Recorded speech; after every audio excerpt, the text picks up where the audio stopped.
নমস্কাৰ ছাত্ৰ ছাত্ৰীসকল যিসকলে মেট্ৰিক পৰীক্ষা দিবা সেইসকলৰ বাবে এই ভিডিঅ'টো বহুত ইম্পৰ্টেণ্ট ছাত্ৰ ছাত্ৰীসকল এই ভিডিঅ'টোত আজি আমি আলোচনা কৰিম অসমীয়া সাহিত্য চয়নিকা পাঠ্যপুথিৰ পৰা জিকিৰ আৰু অসমৰ জনগোষ্ঠীৰ গাঁথনি আৰু সংস্কৃতি এই দুটা পাঠৰ পৰা কেইটামান গুৰুত্বপূৰ্ণ প্ৰশ্ন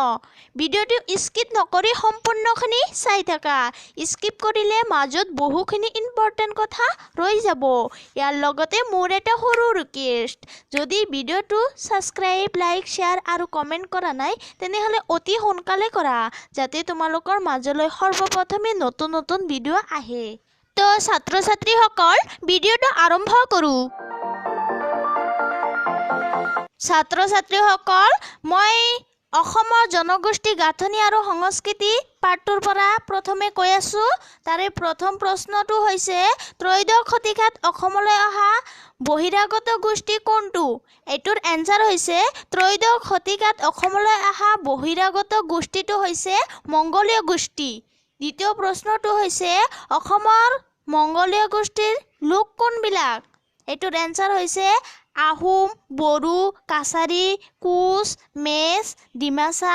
চুতীয়া গাৰো কাৰ্বি দেউৰী মিচিং ইত্যাদি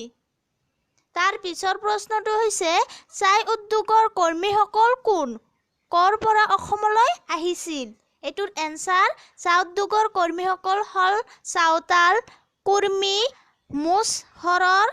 কোল বিল মুণ্ডা তেলেঙা ওৰাং তাঁতী ভূ লোহাৰ আদি তেওঁলোক বিহাৰ উৰিষ্যা মধ্যপ্ৰদেশ উত্তৰ প্ৰদেশৰ পৰা আহিছিল 4 নম্বৰ প্ৰশ্নটো হৈছে অসমৰ পুৰণি সাহিত্যৰ সমলবোৰ কি উল্লেখ কৰা এটোৰ এনসাৰ হৈছে অসমৰ পুৰণি সাহিত্যৰ সমলবোৰ হল অলিখিত ঘৰখীয়া নাম নিচুকনি গীত নাও খুলোৱা গীত বাৰমাহী গীত আই নাম বিয়া নাম বন গীত বিহু গীত দেহ বিচাৰৰ গীত মন্ত্ৰ সাহিত্য আৰু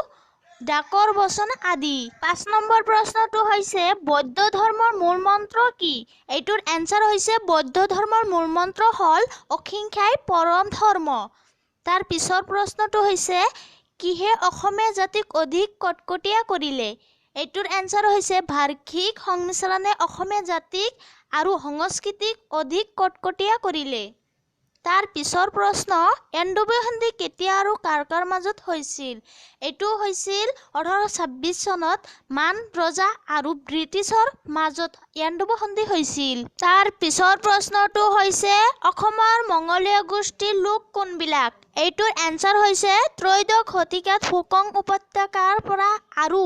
চীন দেশৰ দক্ষিণ পশ্চিম অঞ্চলৰ পৰা যি বহিৰাগত গোষ্ঠী অসমত স্থিতি লৈছিল তেওঁলোকে মংগোলীয় গোষ্ঠীৰ লোক ছাত্ৰ ছাত্ৰীসকল এতিয়া আছে তোমালোকৰ কাৰণে ডাঙৰ কোৱেশ্চন এবিলাকৰ এনসাৰ মই দিব নোৱাৰো বহিত লিখিবা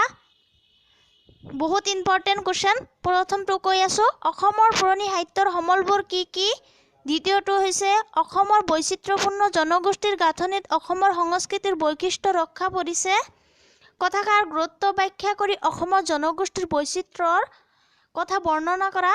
তাৰ পিছৰ প্ৰশ্নটো হৈছে অসমৰ জনগোষ্ঠীৰ গাঁথনিক বৈচিত্ৰ্যপূৰ্ণ বুলি কিয় কোৱা হয় নাইবা এনেকৈ প্ৰশ্নটো হ'ব পাৰে বাৰ্ষিক সংমিশ্ৰণে অসমীয়া জাতি আৰু সংস্কৃতিক বেছি কটকটীয়া কৰিলে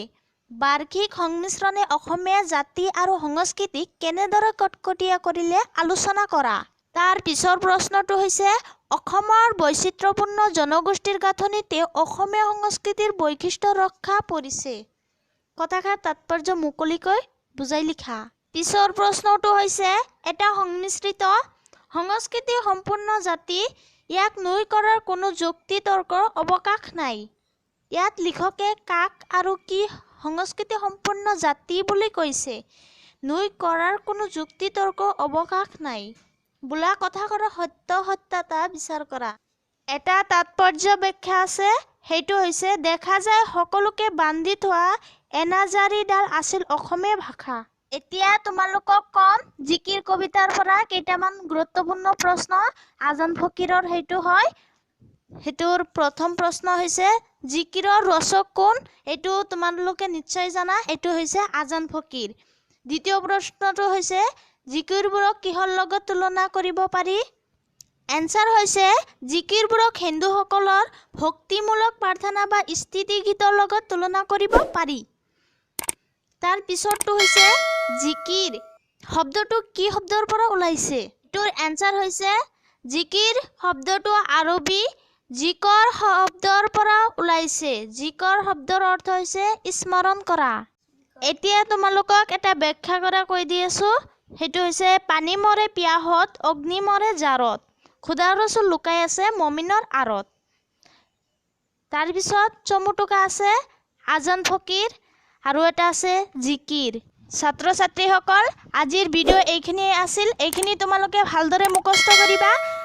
তোমালোকৰ বহুত কামত লাগিব। আৰু এনে ধৰণৰ ভিডিঅ' দেখাৰ বাবে তোমালোকে লাইক শ্বেয়াৰ কমেণ্ট আৰু ছাবস্ক্ৰাইব কৰি ৰাখিবা, যাতে তোমালোকৰ মাজলৈ নতুন নতুন ভিডিঅ'বিলাক সৰ্বপ্ৰথমে আহি থাকে।